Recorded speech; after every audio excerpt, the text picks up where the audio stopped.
Olá, bom dia a todos.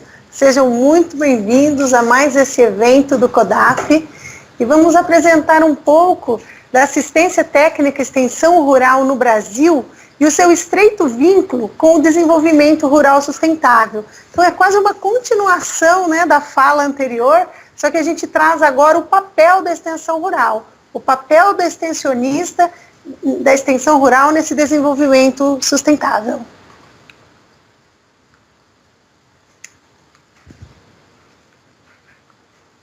Não está aí.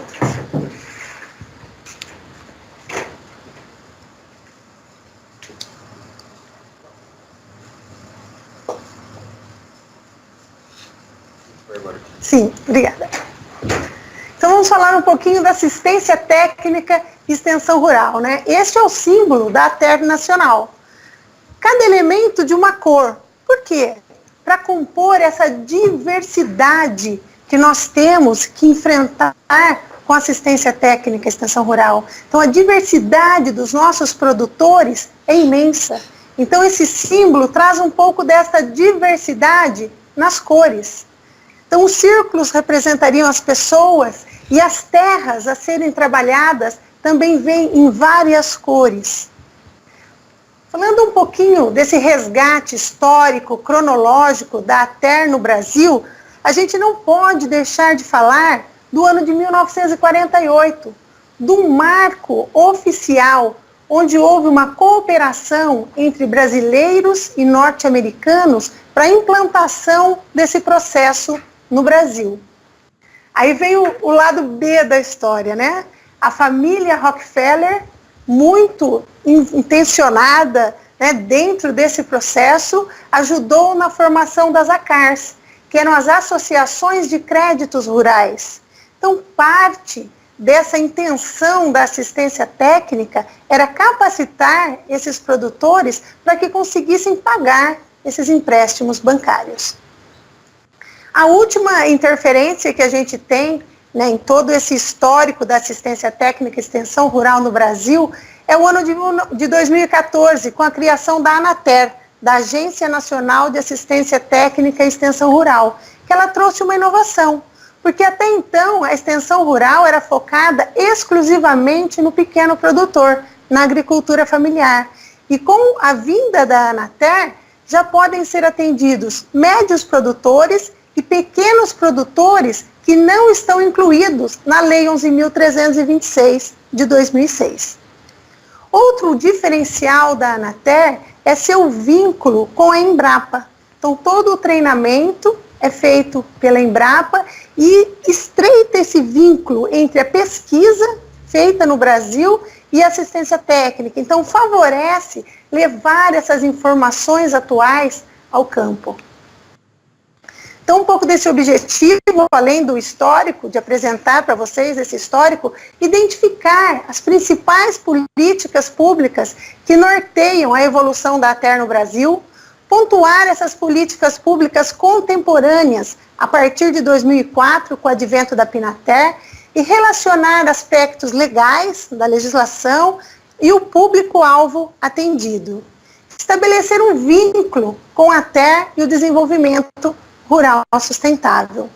Então, a gente pode observar na linha do tempo que, embora em 1948 tenha sido estabelecido esse convênio com o Brasil e Estados Unidos, nós temos em 1930 uma ação da Universidade Federal de Viçosa, o Dia do Fazendeiro, era um dia de campo, de transferência de informação. O referencial bibliográfico indica que desde dos primórdios do tempo do Império, já haviam algumas ações de extensão rural. Mas a gente continua com 1948 como esse marco inicial embrionário. E a última intervenção, 2014, com o regulamento da ANATER, e a gente não pode deixar de citar o ano de 2010, a regulamentação da lei de ATER. Então, falando um pouco da PINATER, que surge em 2014, com um movimento participativo, com o envolvimento dos produtores rurais nesse processo, então a gente deixa de lado aquela velha metodologia GA, Espero que vocês não tenham trabalhado com essa metodologia, que é a metodologia goela abaixo. Porque muito que se era aplicado no campo já vinha formatado, de pessoas que muitas vezes não tinham conhecimento da necessidade desses produtores rurais. Então, a partir da Política Nacional de Assistência Técnica e Extensão Rural, esse processo participativo foi muito fortalecido no Brasil todo. Eu tive a oportunidade de participar das 3 etapas desse projeto, na etapa regional, que foi realizada aqui no município de Tupã, na etapa estadual, que foi no município de Bauru, e fui convocada como delegada do Estado de São Paulo para participar da etapa nacional, que foi em Brasília. Então, eu participei desse processo, eu opinei, eu vi essa movimentação de todos os produtores e técnicos envolvidos e foi realmente um trabalho muito interessante. Então, as orientações estratégicas da Pinatel, aqui a gente já consegue delimitar um pouco esse vínculo com o desenvolvimento rural sustentável, a gratuidade, qualidade e acessibilidade dos serviços de ATER, a adoção de metodologia participativa, que antes a gente não via esse foco na ATER, com enfoque interdisciplinar e intercultural. Não é mais aquela interdisciplinaridade entre técnicos, entre graduações. A interdisciplinaridade real desse processo, ela é feita com a chegada dos produtores rurais, debatendo, opinando e trazendo suas reais demandas. A adoção dos princípios da agricultura de base ecológica como forma predominante, preferencial, equidade nas relações de gênero, geração e etnia, e contribuir para a segurança e soberania alimentar e nutricional. Então, todos esses parâmetros da Pinatel foram estabelecidos e entraram em ação. Esse é o diferencial, porque a legislação brasileira ela é muito robusta, mas às vezes a gente vê uma divergência entre a realidade e a prática de campo. Então, esses princípios da Pinatel, eles foram adotados e são adotados até hoje na ATER. Falando um pouco dessas atuais, dessas políticas públicas contemporâneas, então nós temos a Pinatel, que é a Política Nacional de Assistência Técnica e Extensão Rural, o PRONATER, que é o Programa Nacional de Assistência Técnica e Extensão Rural, que veio fortalecer a política com ações concretas, com ações de como desenvolver, como aplicar essa política nacional. E a mais recente, a Agência Nacional, a ANATER. E o público atendido? Então, quem é esse público? A quem se destina a assistência técnica e extensão rural oficial no Brasil? Que a gente sabe que existe assistência técnica e extensão rural particular, mas nós vamos falar, nesse momento, das políticas públicas, das políticas oficiais estatais. Então, a Pinatel, o público atendido exclusivamente agricultura familiar. O PRONATER, o Programa Nacional, veio fortalecer essa Pinatel de 2004, então se estabeleceu a lei de ATER no ano de 2010. E o público atendido continua sendo agricultores familiares, mas agora a gente teve aqui em 2006 a Lei 11.326, que determina exatamente quem é o agricultor familiar. Porque em 2004 a gente ainda não tinha essa legislação, então ficava difícil. Quem é o agricultor familiar do Brasil? Então, quando era bom, todo mundo queria ser agricultor familiar.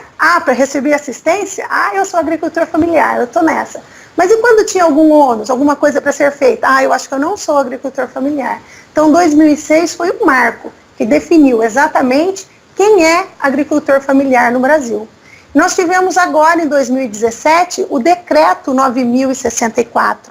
Também esse decreto, ele regulamenta essa lei de 2006. Então, a gente percebe que isso ainda está em movimento. Nós estamos participando dessa construção. Nós estamos participando de todo esse processo, não só na assistência técnica e extensão rural, mas na parametrização da agricultura familiar brasileira. E a Anater, que o decreto saiu em maio de 2014, mas tem todo um trâmite para ela começar, né, rodar, começar a ir a campo. Então, agora, em 2007, nós já vemos ações efetivas da Anater, e ela tem essa possibilidade de atender os pequenos produtores que não se enquadram na legislação. Muitos recebem uma aposentadoria de um serviço anterior, ou novos estão chegando na atividade nesse momento e eles não têm um talão de nota, eles não conseguem provar que já são agricultores familiares. Então aqui abre essa oportunidade desses produtores serem atendidos. E os médios produtores também entram nesse enquadramento. Embora não exista uma legislação específica que determine quem é esse médio produtor. Porque para o pequeno ficou bem delimitado, até 4 módulos fiscais, 2 funcionários, toda aquela parametração da lei 11.326. Mas o médio, nós já não temos essa definição. Então abre aqui também um espaço de discussão, quem será esse médio produtor rural brasileiro. Então, as diretrizes da ATER apresentam um diferencial de sustentabilidade que transcende a importância da produção de alimentos. Então, nesse momento, com aquela visão retrógrada de aumentar a produtividade, de elevar os lucros, e começa a pensar no produtor, na pessoa desse produtor rural, na sua família, na qualidade de vida dessas pessoas, e não só nos bens, produtos e serviços. Engloba fatores sociais, culturais, políticos e ambientais que por vezes passam despercebidos pela população urbana. Aderência com a produção sustentável, restrições e desafios a serem superados. O quadro desses profissionais ainda é restrito. Recurso humano escasso. E aqui a gente abre um parênteses para falar também não só da ATER Pública Federal, mas da estadual. O Estado de São Paulo abriu concurso agora. A Secretaria Estadual de Agricultura está com concurso aberto para a ATER. Já fazia alguns anos que isso não ocorria. Então, esse movimento de fortalecimento da extensão rural, eu vejo isso hoje, 2017, de uma maneira muito clara. Então, trago uma informação aqui muito recente, né, hoje, sábado, de quinta-feira. Olha que interessante. O resultado da chamada pública número 1, nós estamos encerrando o ano, e a chamada pública número 1 de 2017 de ATER foi contemplada agora. 24 milhões no estado de São Paulo, e o estado de São Paulo ele é subdividido em 10 áreas para esse tratamento de ATER. Prevê-se o atendimento de quase 11 mil famílias. E a Coater, a Cooperativa de Assistência Técnica e Extensão Rural, a qual eu faço parte, está nesse processo. Então nós estamos participando efetivamente da ATER, não só da ATER no estado de São Paulo, mas fazendo uma diferença na ATER nacional. Então, está ativa, tá? Porque a gente vê alguns artigos que realmente teve uma época em que a ATER ficou, não paralisada, mas ela ficou muito devagar. Então, agora a gente vê que os resultados estão aí, que o trabalho está ocorrendo, oportunidade de trabalho para os técnicos, então vai muito além desse desenvolvimento rural sustentável. Nós estamos inseridos nesse processo. E o desenvolvimento rural, ele vem com uma base muito forte atualmente na discussão da sustentabilidade. Desde o documento Nosso Futuro Comum, do relatório de Brundtland. Então isso vem muito fortalecido, ter disponibilidade para a população atual, mas deixar, né, não interferir nas populações futuras. Então esse fomento vem muito forte no tripé da sustentabilidade, no triple bottom line. Então esse ambiental e social e econômico, isso muito bem harmonizado, muito bem trabalhado nesse desenvolvimento rural sustentável, e tendo realmente o indivíduo como centro desse processo, a qualidade de vida desse indivíduo sendo trabalhada. E a qualidade de vida não só do produtor rural, mas como a gente viu a grande importância da agricultura familiar como produtora de alimentos, a saúde também desses consumidores, com esse uso racional de insumos químicos sintéticos ou da agroecologia sendo aplicada agora intensamente na extensão rural. Então eu trago algumas referências, né, que foram até utilizadas na minha dissertação. Quem tiver interesse no tema, a minha dissertação de mestrado encontra-se no repositório da Unesp com o título O papel do extensionista no fluxo bilateral de informações entre produtores rurais e pesquisadores do agronegócio. E o agronegócio? Não tem como a gente não falar do agronegócio, porque a agricultura familiar ela está inserida no agronegócio, embora nós temos alguns autores nacionais que divergem, que acham que a agricultura familiar é uma coisa e agronegócio é outra. Mas eu trago alguns autores, né, desde Davis e Gutenberg, lá nos anos 50, na Universidade de Harvard, nos Estados Unidos, que fizeram essa primeira definição de agronegócio com os elos da cadeia produtiva, né, trago Batalha, Bonain, os professores aqui da casa, Bernardo, Bigato, Laurenzani, que trazem muito forte esse conceito de agronegócio com a agricultura familiar inserida nesse processo. Então, os aspectos econômicos, sociais, políticos, científicos, culturais, são perspectivas que precisam ser abordadas. A gente não pode ficar apenas na produção de alimentos da agricultura familiar. Então, e a interação da pesquisa e o ensino. Esse é o resultado, um dos resultados da minha pesquisa, e essa interação é muito frágil. A gente não vê coalizão entre a extensão rural e as universidades. São poucos casos. 60% dos extensionistas entrevistados por mim não têm parceria com nenhuma instituição de ensino e pesquisa. Então a gente pode melhorar esse processo. E isso está nas nossas mãos. Nós podemos fomentar essa união. É necessidade específica do meio rural para a compreensão desses ensinamentos. Então não é só levar a informação. Será que essa informação está sendo entendida? Como está sendo repassada essa informação para o campo? Então eu trago esses dados também de 2016, que 100% dos extensionistas, eles se esforçam em passar essa informação de uma maneira que seja entendida pelos produtores rurais. Mas a gente vai ver o resultado dos produtores rurais, que isso ainda não ocorre. Por mais que tenha todo esse entendimento, tenha esse esforço, isso não ocorre. E é nesse feedback que a gente tem que se apegar, é nessa retroalimentação. Como está não só o repasse de informações, como a gente vai utilizar toda essa verba governamental da assistência técnica e extensão rural? Isso será entendido? Isso será revertido no desenvolvimento rural sustentável? Então, a compreensão da linguagem, ainda a gente tem uma grande porcentagem que entende parcialmente as ações de ATER disponibilizadas ao produtor rural. Então, isso precisa ser trabalhado.